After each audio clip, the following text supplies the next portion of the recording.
예, 여러분 안녕하세요. 이번 주 토라 부분은 파라샷 노ach, 창세기 6장 9절에서의 노ach은 하심과 동행하였다 에서 메올 베에이나임에서의 짧은 글을 같이 한번 읽어보겠습니다. 예, 창세기 6장 9절에서 노ach는 하심과 동행하였다라고 나오는데요. 이 부분에 대해서 우리가 항상 하심과 동행한다는 뜻이 무엇인지 정확히 할 필요가 있습니다. 그래서 라시께서는 이렇게 설명하셨습니다. 그러나 아브라함에 관해서는 내 앞에서 걸으라라고 창세기 17장 1절에 나온 것처럼 내가 그분 앞에서 걸었다라는 이 창세기 24장 40절 말씀을 노아크는 그를 지지해 줄 도움이 필요했으나 아브라함은 자신의 의로움으로 스스로를 강하게 하여 독립적으로 행하셨습니다. 라고 나옵니다. 하지만 이것을 이해하기가 어렵습니다. 성경에서 노아는 완전한 의인이었다라고 말하지 않았습니까? 그리고 만약 라시의 해석이 맞다면 노아는 아브라함의 수준에 미치지 못했으므로 완전하다고 할 수 없지 않겠습니까? 그러나 알려진 바와 같이 모든 것은 아래로부터의 각성에 달려 있습니다. 이는 여성이 남성을 향한 욕구와 같이 여성의 물과 같은 것입니다. 우리 이스라엘 자손들은 거룩하신 복되신 분께 대하여 여성의 측면을 가지고 있습니다. 우리가 아래에서 위로 복되신 창조주께 붙으려고 스스로를 일깨울 때 말하자면 복되신 창조주 안에 우리에게 모든 선한 것을 전해 주시려는 욕구를 일으킵니다. 셀라. 그리하여 그 흐름이 위에서 아래로 풍성함과 축복과 자비와 생명과 평화와 함께 내려옵니다. 따라서 우리 이스라엘 공동체는 거룩하신 복되신 분과 함께 하나의 완전한 존재가 되며 이는 우리가 복되신 하심께 붙어 있을 때입니다. 그리고 하나가 다른 하나 없이는 말하자면 완전하다라고 불릴 수 없으니 그 이름도 온전하지 않고 그 보좌도 온전하지 않다라는 말씀과 같습니다.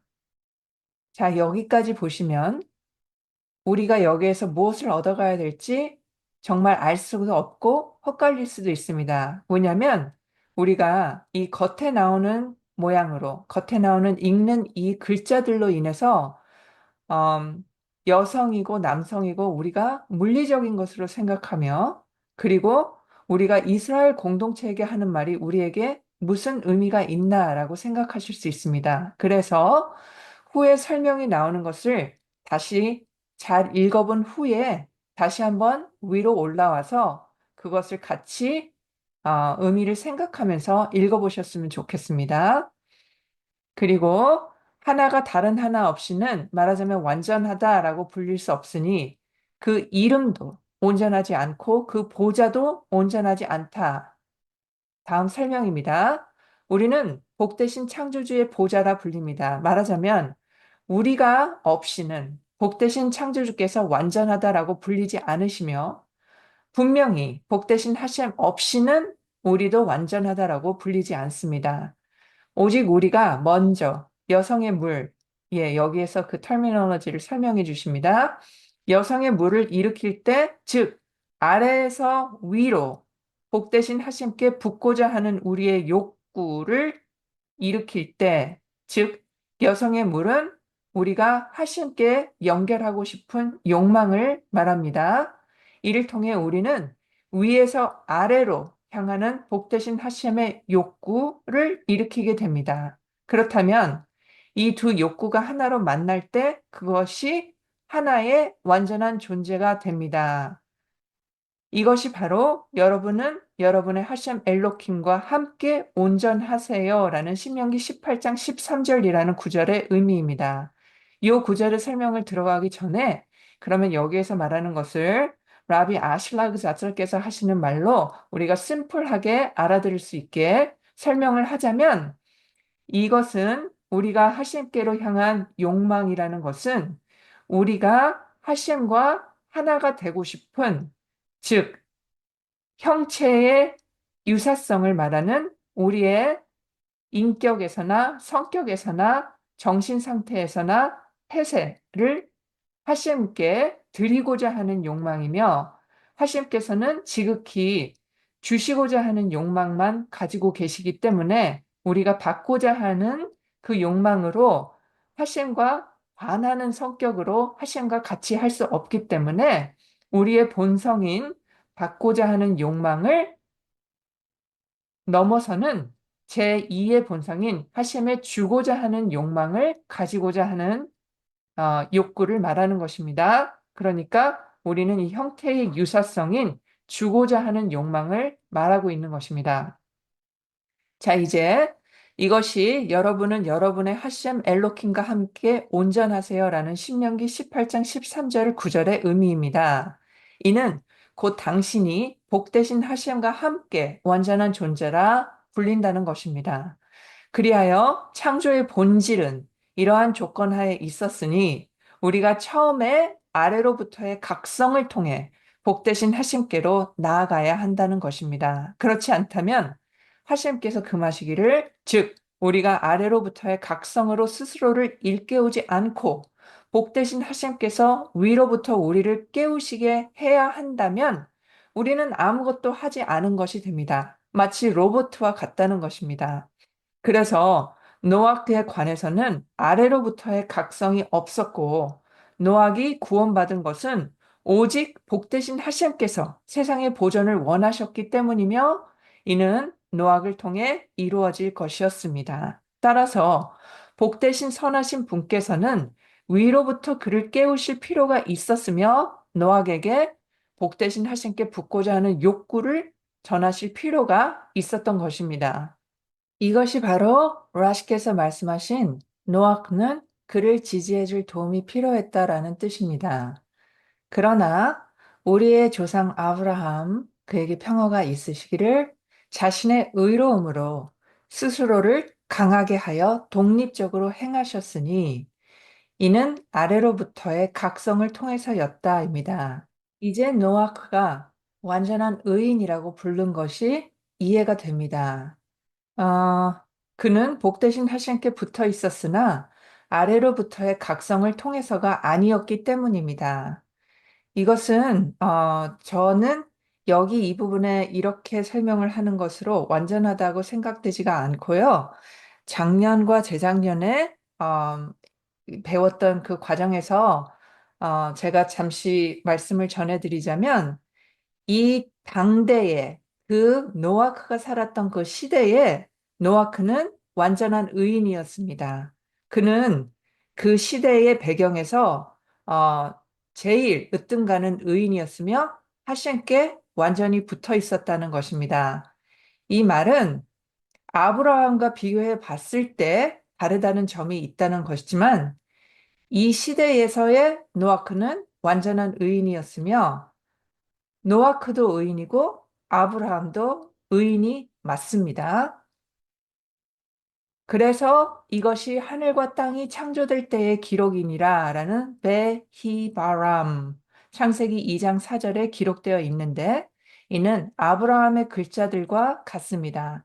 이는 설명한 바와 같이 창조의 본질이 이를 통해 이루어진다는 것입니다. 즉 행함의 방식이 우리의 조상이신 아브라함 그분의 걸음과 같아야 하니 이거는 믿음의 방식이라는 것이에요. 설명해 드렸듯이 아래로부터의 각성을 통해서입니다. 그리고 온 세상이 한 언어를 사용하였습니다.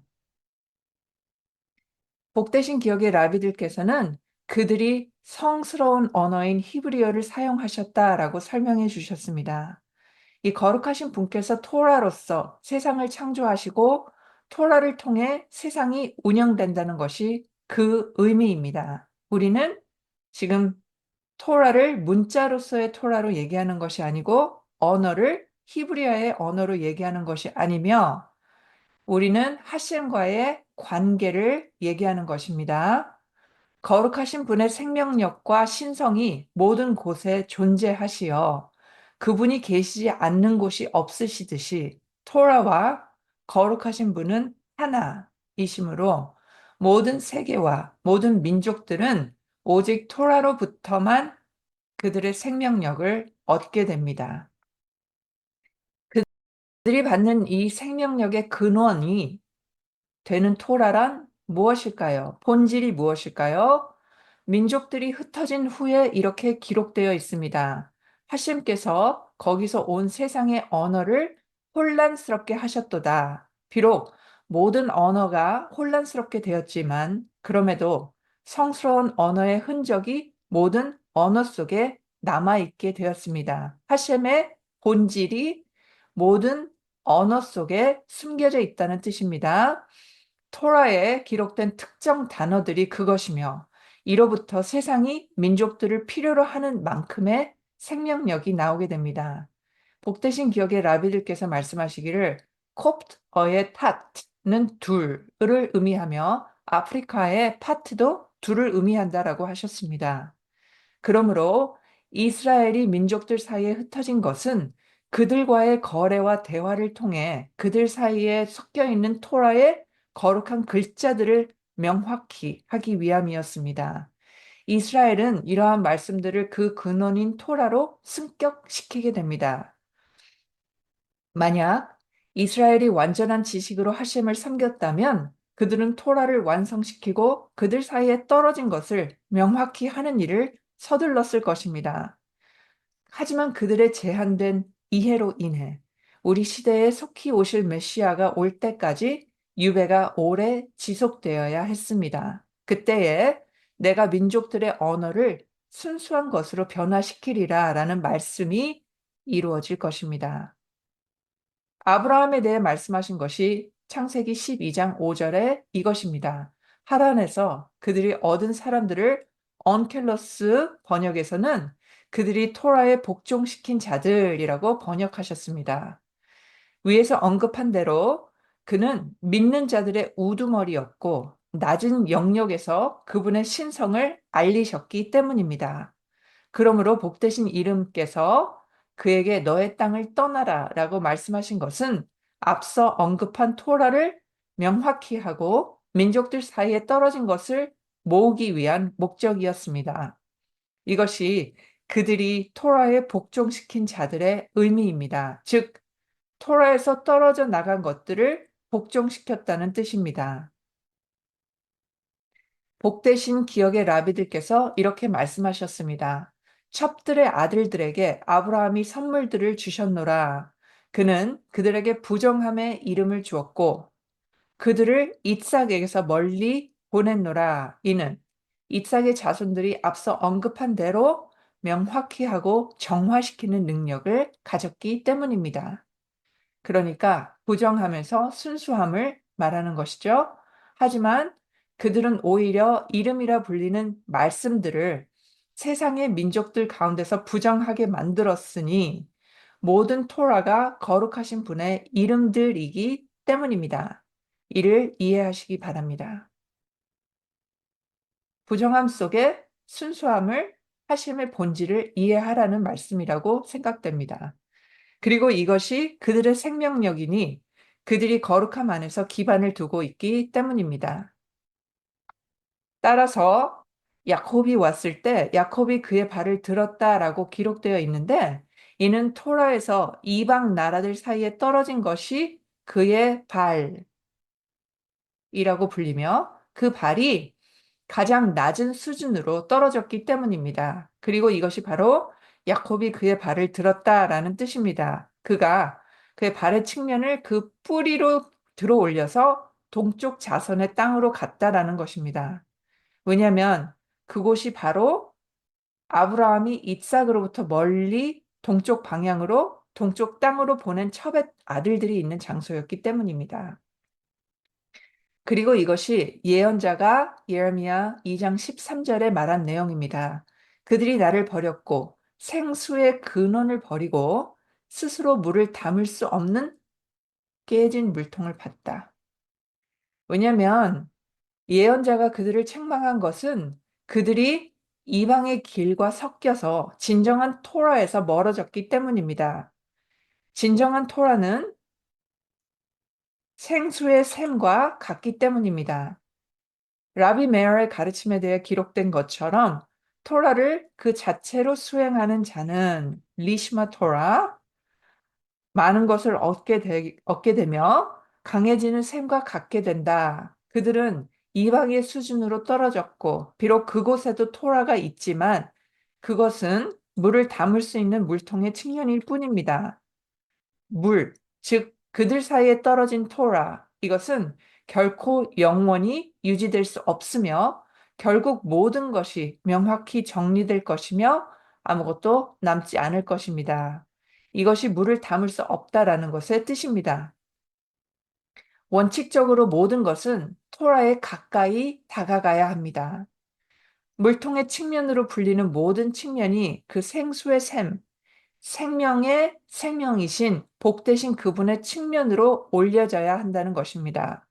그러니까 이 말은 토라가 생수의 샘이라는 것이고 생명의 생명이신 복되신 그분의 측면이라는 것입니다. 이것을 토라 리시마 그 자체로 수행하며 즉 지키고 실행하는 방법을 보여주기 위해 수행함으로써 발생하는 샘의 측면이라 알려져 있습니다. 그리고 이것이 바로 하셴의 토라는 완전하다라는 것의 뜻입니다. 토라가 어떻게 완전해질 수 있겠습니까? 지금으로서는 토라의 혼합이 있어서 완전함이 없습니다. 그렇다면 언제 영혼을 회복시키는 완전함이 이루어지겠습니까? 영혼이 안정된다는 것은 토라 리시마로 수행함으로 영혼 위에 자리 잡게 된다는 말씀이며 지혜로운 자의 눈은 그의 머릿속에 있으니 토라와 관련된 것이라면 무엇에서든지 수행될 수 있습니다. 심지어 이방인들과 말하는 것조차도 앞서 언급한 의도를 가지고 이루어져야 합니다. 의도는 토라 리시마, 주고자 하는 욕망입니다. 그리고 이 모든 것의 핵심은 에무나, 믿음입니다. 사람이 이것을 완전한 믿음으로 믿어야 하며 그러면 너의 모든 길에서 그분을 알라라는 말씀이 성취될 것입니다. 그리고 이것이 시편 106편 35절에 그들이 이방인들과 섞여서 그들의 행위를 배웠다라는 것의 의미입니다. 첫눈에 보기에는 다비드가 어떻게 이스라엘에 대해 이렇게 말할 수 있었겠나라고 물을 수도 있습니다.